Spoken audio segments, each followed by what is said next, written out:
ಮಣ್ಣಿನ ಟಾಸ್ಕ್ ಏನೋ ಹಾಡ್ಬೇಕಾದ್ರೆ ನಿಮ್ಮ ರಿಂಗ್ ಕಳ್ದೋಗುತ್ತೆ. ಹಾ ಸೊ ಅವಾಗ ದೇವ್ರನ್ನ ನೆನ್ಸ್ಕೋತೀರಾ. ಆ ಒಂದು ರಿಂಗ್ ಎಷ್ಟು ಇಂಪಾರ್ಟೆಂಟ್ ಆಗಿತ್ತು ಅಂಡ್ ಏನಕ್ಕೋಸ್ಕರ ಆ ಒಂದು ಭಾವುಕರಾದ್ರಿ ಆ ಒಂದು ರಿಂಗ್ ಸಿಕ್ಕಾಗ? ಅಂದ್ರೆ ಅದೇ ನಾನು ಬಹಳ ಎಲ್ಲ ವಿಚಾರಗಳನ್ನು ತುಂಬಾ ಸೂಕ್ಷ್ಮವಾಗಿ ತುಂಬಾ ಭಾವನಾತ್ಮಕವಾಗಿ ನೋಡುವಂತ ಹುಡುಗಿ. ಹ್ಮ್.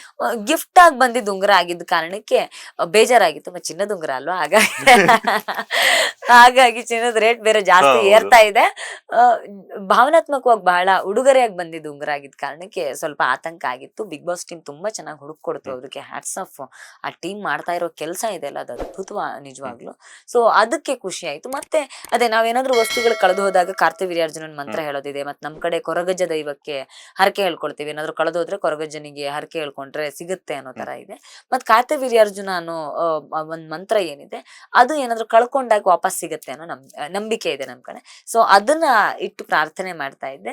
ಅದೃಷ್ಟವಶಾತ್ ವಾಪಸ್ ಸಿಕ್ತು, ಖುಷಿಯಾಗಿದೆ. ಕೊರಗಜ್ಜ ಅಂತಂದ್ರೆ ಚೈತ್ರ ತುಂಬಾ ಇಷ್ಟ ಅನ್ಸುತ್ತೆ. ಹಾ ಖಂಡಿತ. ನಮ್ ಕರಾವಳಿಯವ್ರಿಗೆ ಎಲ್ಲರಿಗೂ ಕೊರಗಜ್ಜನನ್ನ ಎಲ್ಲರೂ ಆರಾಧನೆ ಮಾಡಿಯೇ ಮಾಡ್ತಾರೆ. ಹ್ಮ್. ಸೊ ಆ ನಿಟ್ಟಲ್ಲಿ ಕರೆದಾಗ ಬೇಗ ಹೂಗೊಡುವ ದೈವ ಅಲ್ವಾ. ಎಲ್ಲ ದೈವಗಳು ಕರೆದ ತಕ್ಷಣ ಹೂಗೊಡ್ತವೆ. ಸೊ ನಮ್ಗೆ ನಮ್ಮ ಮನೆ ದೈವಗಳು ಇರುತ್ತೆ, ಕುಟುಂಬದ ಇಂದ ನಡ್ಕೊಂಡ್ ಬರುವಂತ ದೈವಗಳು ಇರುತ್ತೆ. ಅದರಿಂದ ಆಚೆ ಕೊರಗಜ್ಜನಿಗೆ ಎಲ್ಲರೂ ನಡ್ಕೊಳ್ತಾರೆ ಕರಾವಳಿಯವರು ಅಂತ. ಓಕೆ. ಲೇಟೆಸ್ಟ್ ಹಾಗೂ ಇಂಟ್ರೆಸ್ಟಿಂಗ್ ಸುದ್ದಿಗಳಿಗಾಗಿ ಬಾಸ್ ಟಿವಿ ಕನ್ನಡ ಚಾನೆಲ್ನ ಸಬ್ಸ್ಕ್ರೈಬ್ ಮಾಡಿ.